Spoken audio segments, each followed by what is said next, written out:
बहुत स्वागत है आपका हमारे YouTube चैनल पर। और आज अपने गुरु का अलग अलग राशियों में जो हमने एक सीरीज स्टार्ट की है जिसमें हम स्पाउस का नेचर देखते हैं, उसको आगे बढ़ाते हैं। आगे बढ़ाने से पहले मैं एक बात कहना चाहूंगी कि पहले आप पूरी जो पीछे जितनी भी मैंने सीरीज बनाई है वो जरूर देखिएगा, क्योंकि उसमें से आपको काफी कुछ बेसिक्स पता चलेंगे। क्योंकि यहाँ हम फीमेल के चार्ट को लेके चल रहे हैं और उनके स्पाउस का यानी हस्बैंड के नेचर को बता रहे हैं। और ये मैं पहले भी बता चुकी हूँ कि नेचर सिर्फ एक ग्रह के ऊपर डिपेंड नहीं करता है। हमें बाकी ग्रहों के प्रभाव, देश काल का प्रभाव, ये सब कुछ देखना होगा, है ना। तो हम एक एक करके आगे बढ़ते हैं और आज हमारा जो टर्न है वो है वृश्चिक राशि। यानी अगर किसी फीमेल के चार्ट में जुपिटर, जिसको हम पति के कारक ग्रह मानते हैं, वो अगर वृश्चिक राशि में होगा तो उससे हम जनरल क्या क्या फल निकाल सकते हैं। अब ध्यान दीजिएगा, मैंने क्या कहा कि जनरल क्या क्या फल निकाल सकते हो। हाँ, स्पेसिफिक के लिए तो चार्ट देखना पड़ेगा। अब कुछ बेसिक रूल्स हैं, वो क्या क्या आप देखोगे। सबसे पहले ग्रह की प्लेसमेंट जरूर देखोगे। राशि की प्लेसमेंट, यानी कि वृश्चिक राशि यहाँ भी हो सकती है, जुपिटर यहाँ भी हो सकता है। वृश्चिक राशि यहाँ होगी तो जुपिटर यहाँ हो जाएगा, है ना। तो प्लेसमेंट चेंज हो जाएगी। दूसरा, अन्य ग्रहों का जो प्रभाव होगा, प्रभाव युति से, दृष्टि से, योगों में जैसे भी बन रहा हो, वो सब बेसिक की चीज है, आप जानते हो। और उसके साथ में सप्तम भाव और बाकी सब चीजों को लेके फिर उस पर्टिकुलर देश काल को समझते हुए, क्योंकि एक इंसान का बिहेवियर जुपिटर वृश्चिक में होने के बाद भी लाखों लोगों का होगा ना, लेकिन देश काल अलग होगा। कैसे परिवेश में पड़े पले बड़े हो, वहां से नेचर के ऊपर थोड़ा थोड़ा प्रभाव जो है वो चेंज हो जाता है। तो यहाँ हम एक जनरल प्रभाव को लेके चल रहे हैं, जिससे आपको 50 से 60% रिजल्ट देखने को मिलेगा। बाकी अन्य स्पेसिफिक पत्रिका जब देखेंगे तो वहां आपको समझ में आएगा। तो हम मोटा मोटा क्या क्या बातें बोल सकते हैं। तो हम जानते हैं वृश्चिक राशि के बारे में, वृश्चिक राशि की पूरी डिटेल वीडियो मैंने बनाई है। आप चाहें तो उसको जाके प्लेलिस्ट में जाइए, सर्च कीजिए, देखिए। और बहुत जल्दी तो नहीं, थोड़ा सा टाइम तो है। अभी हमारा एक कोर्स चल रहा है जिसका नाम है ज्योतिष के गूढ़ रहस्य, जिसमें मैं राशियों को डिटेल में पढ़ा रही हूँ। यानी कि जो यूट्यूब पे पढ़ाया है वो आप मान के चलिए कि 20% मैंने राशि के बारे में बताया है। यहाँ पे राशियों को स्टोरीज के साथ में और उनके प्रिडिक्शन और साथ में नक्षत्रों को भी, और सिर्फ और ट्रांजिट और दशा, ये सब लेके हम कैसे प्रिडिक्शन करें ये बताया जाता है। ये कोर्स मेरा अगले साल जनवरी में फिर से आएगा, तो अगर आप लोग ज्वाइन करना चाहते हैं तो आप अपना आप एक बार बस अपना नाम लिखा दीजिए, ताकि हमें पता चल जाए कि आप लोग आना चाहते हैं। पूरे 1 साल का कोर्स होता है ये, इसकी पूरी डिटेल आपको मिल जाएगी। जो भी इंटरेस्टेड है वो कॉल कर सकते हैं, नंबर आपको पता ही चल जाता है, मिल जाता है नंबर तो इजीली। ठीक है, तो अभी मैं इसको यहाँ से इरेज कर देती हूँ। अब हम आगे चलते हैं अपने वृश्चिक राशि को समझ। वृश्चिक राशि की डिटेल नहीं बता रही हूँ, वो आप जाके प्लेलिस्ट में ढूंढ लीजिएगा, है ना। हम जानते हैं कि वृश्चिक वृश्चिक राशि है, मंगल इसके लॉर्ड हैं, काल पुरुष में 8th हाउस में होती है, फिक्स्ड साइन है, इवन साइन है, ये सब हम लोग जानते हैं। ठीक है। और जो इसका सिंबल है वो स्कॉर्पियो है, बिच्छू है, उसको भी हम लोग जानते हैं। तो अगर वृश्चिक राशि में किसी फीमेल चार्ट में जुपिटर है और हम उसके हस्बैंड का नेचर देखना चाहें, तो हम बोल सकते हैं कि ये लोग थोड़े सीक्रेटिव हो सकते हैं, है ना। अब सीक्रेटिव हमने क्यों बोले, क्योंकि काल पुरुष में ये अष्टम स्थान में होती है राशि, है ना, 8वें स्थान में होती है काल पुरुष में। 8वां स्थान गुप्त स्थान है। तो सीक्रेटिव हो सकते हैं। सीक्रेटिव कैसे हो सकते हैं, बातों को लेकर हो सकते हैं, या हो सकता है कि अपना एक दायरा सीमित रखते हो कि बहुत ज्यादा लोग हमारी पर्सनल लाइफ में दखल अंदाजी करें, वो हमें पसंद नहीं है ना, ये भी एक सीक्रेसी होती है। सीक्रेसी ये भी होती है कि आपके काम करने का जो तरीका है, आप नहीं चाहते कि आप बहुत ज्यादा शोर में काम करो। आप बिल्कुल एकदम एक ऐसा छुपा हुआ माहौल का मतलब ये नहीं कि आप हमेशा कुछ गलत काम कर रहे हो। उसका मतलब ये है कि एक बच्चा, मान लो एक बच्चा ऐसा है जो ग्रुप में 4 लोगों के साथ पढ़ रहा है, एक बच्चा ऐसा है जो बिल्कुल दूर जाके पढ़ रहा है, तो उसके ऊपर वृश्चिक राशि का प्रभाव हो सकता है। तो सीक्रेसी का मतलब ये है कि आपके वो काम करने के तरीके में, आपके नेचर में, आपके बोलने के तरीके में वो सीक्रेसी दिखाई देगी। अब बोलने में कैसे दिखाई देगी, आपने किसी से कुछ पूछा कि इसके बारे में बताइए, या कोई हंसी मजाक चल रहा है, तो वो इंसान ना उस बात को टाल सकता है। हाँ हाँ हाँ, ऐसा कह के वो निकल सकता है ना। यानी कि वो उसको उजागर नहीं करने दे। तो सीक्रेसी तो एक शब्द है, इससे तो हजारों प्रोडिक्शंस निकल सकते हैं, तो वो हजार हमें सीखेंगे। जिस दिन उतना हम दिमाग खोलने की कोशिश करेंगे उस दिन ज्योतिष को बहुत अच्छे से सीख जाएंगे।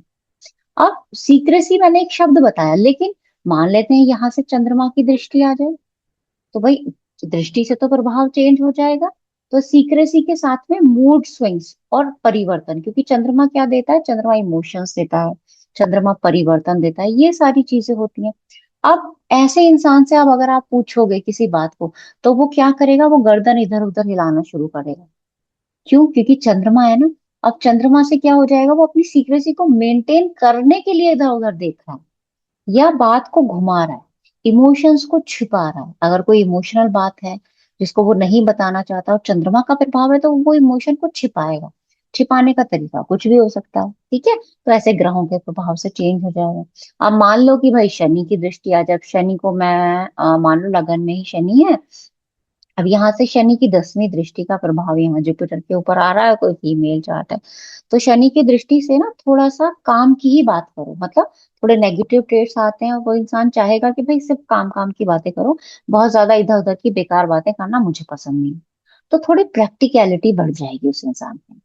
तो हर दृष्टि के प्रभाव से चीजों में जो है परिवर्तन आ जाएगा। अब मान लेते हैं यही सूर्य है, और सूर्य यहाँ से 7वीं दृष्टि से देखे तो क्या होगा। आप ज्यादा सवाल पूछोगे तो उसको गुस्सा आ जाएगा, क्योंकि उसको नहीं बतानी वो बातें। तो समझ में आया ना कैसे प्रभाव से चीजें चेंज हो जाती हैं। फिर आता है नेक्स्ट कि ये लोग थोड़े सेंसिटिव हो सकते हैं, मतलब संवेदनशील हो सकते हैं। क्यों हमने वृश्चिक राशि से संवेदना को जोड़ा, क्योंकि ये जल तत्व राशि होती है, और वो भी गुप्त स्थान, मतलब जब जल जो है वो थोड़ा गहराई में होता है, हो जाएगा, मतलब इमोशंस बहुत गहरे हो जाते हैं। तो यहाँ वो संवेदना, मतलब वो संवेदनशील ऐसे हो जाते हैं कि वो अपनी संवेदना को ना शो भी नहीं कर पाएंगे, क्योंकि वृश्चिक राशि है, वो किसी चीज को शो नहीं कर पा रही। पर कई बार शो कर भी देते हैं, उसका तरीका दृष्टियों के प्रभाव से। मान लेते हैं शुक्र की दृष्टि ऐसे इस वक्त आ जाए, और ये संवेदना के अंदर मुझे रिजल्ट को बताना है, तो शुक्र की दृष्टि अगर गुरु पे हो जाए, तो हो सकता है अपनी कविताओं के थ्रू, अपने क्रिएटिविटी के थ्रू वो अपनी संवेदनाओं को बताना शुरू करें। या मान लो किसी के लिए कुछ खाना बना रहे हैं अच्छा, तो उसके ऊपर थोड़ा सा ऐसे कुछ अच्छा सा, जैसे आप कहीं कॉफी कैफे में कॉफी पीने जाते हैं ना, तो उसमें एक हार्ट बना देते हैं। तो इस तरह से ये क्रिएटिविटी उनके आपको जो बिहेवियर में है ना वो दिखाई दे। देखो इन सब चीजों से ना इंसान का नेचर बनता है, खाली एक चंद्रमा जिस राशि में हो उससे नेचर नहीं बनता, पूरे सारे प्रभावों से नेचर बनता है मिलकर। और नेचर के ऊपर भी बहुत सारे ना चार्ट्स दिए हैं, आप एक बार उसको देख लेना। फिर आता है थोड़ी गंभीर बातें करना पसंद कर सकते हैं, या गंभीर ज्ञान ज्ञान भी प्राप्त करना, मतलब ऐसा ज्ञान जो जिसमें ना, गंभीर ज्ञान का मतलब ये नहीं है कि कुछ नहीं, मान लो ये सिंपल न्यूज़पेपर भी पढ़ रहे हैं, तो उसको ना बहुत गहराई से समझेंगे, उसकी खबर ये सही है या नहीं, उसके लिए फिर दूसरे चैनल पे भी जाके देख सकते हैं। तो ये एक रिसर्च माइंड को बता। अब इस पे भी ग्रहों का प्रभाव से चेंज हो जाएगा। मान लेते हैं बुध यहाँ है, और ये 7वीं दृष्टि से जुपिटर को देख रहा है, तो इस गंभीरपन में ना ये थोड़ा नयापन लेके आ जाएंगे, थोड़ी क्रिएटिविटी यहाँ पे आ जाएगी इस गंभीर वाले ज्ञान में भी। उसको भी ये थोड़ा क्रिएटिव बना के सीखना शुरू कर देंगे, है ना। क्रिएटिव बना के सीखने के बहुत सारे तरीके हो सकते हैं। आप छोटे छोटे टुकड़ों में, जैसे आजकल आप देखते हो मास्टर कोर्सेज चलते हैं, एक एक दिन के कोर्सेज, वो बुध वाला का इम्पैक्ट ज्यादा देखने को मिलता है। फिर आता है कंट्रोलिंग नेचर। ये कई बार अच्छा भी हो सकती है ये वाला क्वालिटी इनकी, और कई बार बुरी भी हो सकती है, डिपेंड करता है चार्ट क्या बता रहा है। कंट्रोलिंग का मतलब ये नहीं है कि आप किसी को दबा के रखें। कंट्रोलिंग का मतलब ये हो जाएगा जो सही चीज है वो मानी जाए घर में, जो गलत चीज है वो ना मानी जाए। अब सही गलत जिसका चार्ट है उसके हिसाब से अलग हो सकती है। जो हस्बैंड है उनके हिसाब से सही गलत अलग है, मेरे हिसाब से सही गलत कुछ और हो सकता है, आपके हिसाब से कुछ और हो सकता है। तो जिसकी जैसी सोच होगी वैसा वो सही गलत हो जाएगा। तो यहाँ सही गलत का तरीका प्रभाव देखने को मिलेगा। अब इसी कंट्रोलिंग नेचर में अगर बुध का प्रभाव आ गया, तो ये सही गलत, मान लो ये किसी को रोक रहे हैं कि भाई बाहर नहीं जाना है, बारिश हो रही है, या इतना लेट हो गया है, या थोड़ी दुकान दूर है, आप क्यों जा रहे हो बाहर। तो बुध का जब प्रभाव आ जाएगा ना, तो वो बुद्धि से कंट्रोल करेगा।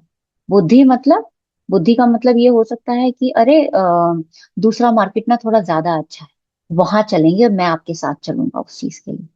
तो क्या हुआ यहाँ पे, इंसान को रोका भी, अपने हिसाब से चलाया भी, और बुद्धि का इस्तेमाल भी करा और सामने वाले को बुरा भी नहीं लगा। तो यहाँ पे ये चारों प्रभाव देखने को आपको मिले जुले लग गए। तो इसी तरह हर चार्ट में देखो, पिछली बार वाले में मैंने नक्षत्रों के हिसाब से बताया था कि एक राशि में अलग अलग 3 नक्षत्र हैं तो कैसे प्रभाव बदलेगा। आज मैंने दृष्टियों को थोड़ा और ज्यादा एक्सप्लेन किया। तो इसी तरह आप लगाते जाओ दृष्टियां और समझते जाओ। टैलेंटेड हो सकते हैं, बहुत ज्यादा हुनर इन लोगों के अंदर हो सकता है ना, तो टैलेंटेड भी हो सकते हैं। दूसरा, ये लोग ना बहुत ज्यादा गपशप या इधर उधर की बेकार बातें, इन लोगों को जनरली वो सब जो गॉसिप्स होती है ना, जो एक ऐसी चार फीमेल मिल गई तो कुछ ना कुछ गॉसिप शुरू हो गई, वैसी वाली इनको पसंद नहीं आती। तो इनको लाइफ को जो इनको देखने का नजरिया होता है वो थोड़ा प्रैक्टिकल ज्यादा होता है। प्रैक्टिकल का मतलब ये नहीं होता कि आपके अंदर इमोशंस नहीं है या आप सामने वाले की बिल्कुल नहीं सुनोगे, नहीं। उसका मतलब ये है कि जब जैसी परिस्थिति आई आपको पता है आपको कैसे उसके अकॉर्डिंग काम करना है ना। आप बहोगे नहीं जैसे सारी दुनिया बहती जा रही है कहीं और।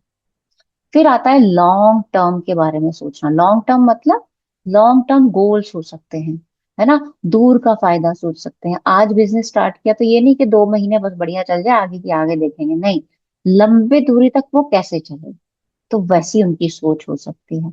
अब यहाँ पे अगर चंद्रमा की दृष्टि आ जाए तो यहाँ परिवर्तन लाना, उसी बिजनेस के बारे में सोच तो लंबे टाइम के लिए है, लेकिन धीरे धीरे उसमें चेंजेस लाते जा रहे हैं समय के अनुसार।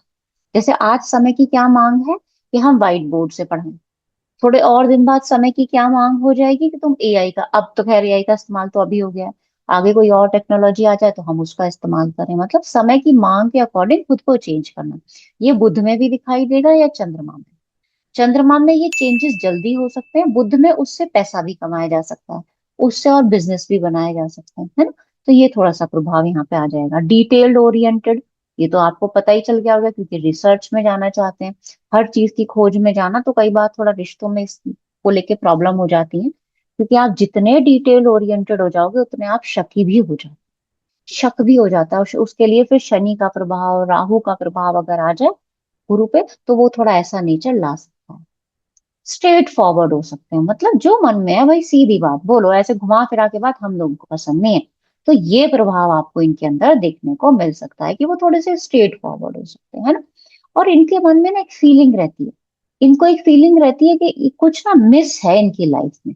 वो मिसिंग वाला जो फैक्टर होता है ना, वो इनको हमेशा, इनको ऐसा लगता है कि मेरे लाइफ में ना कुछ मिस हो रहा। क्योंकि वृश्चिक राशि है ना, गुप्त है, तो इनको हमेशा लगेगा और गहराई और गहराई और गहराई कुछ तो है अंदर, है ना। तो वैसी वाली फीलिंग आती है।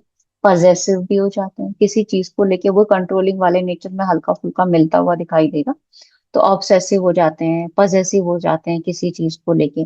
तो ओवरऑल ऐसा सा प्रभाव दिखाई देगा। बाकी ज्ञानी होंगे, चेहरे से देखने में थोड़े मेच्योर लग सकते हैं, रिस्पॉन्सिबल लग सकते हैं, मतलब। और ये लोग जानते हैं कि भाई मेरी मेरे घर परिवार के प्रति ये जिम्मेदारियां हैं, तो मैं इसको निभाऊं। हाँ, अगर और कोई अन्य प्रभाव है, जैसे मैंने अभी आपको लगभग लगभग सभी ग्रहों का प्रभाव बताया, अगर और कोई अन्य प्रभाव आता है तो हर एक नेचर में परिवर्तन, हर एक जो एक एक नेचर बताया मैंने उसमें चेंजेस आ जाएंगे। जुपिटर यहाँ अस्त हो जाएगा तो भी चेंजेस आ जाएंगे, है ना। तो ये इंसान ज्यादा गंभीर हो सकता है और उसको थोड़ी सी छोटी छोटी बातें भी बुरी लग जाती हैं।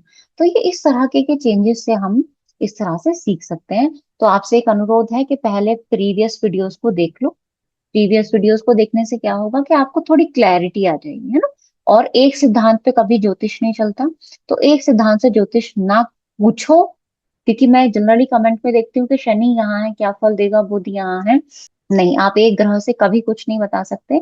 आप ओवरऑल पूरा चार्ट देखकर ही बताएं। और हमारी करियर और शिक्षा की पुस्तक मार्केट में आ चुकी है, अगर आप लोग इंटरेस्टेड हैं।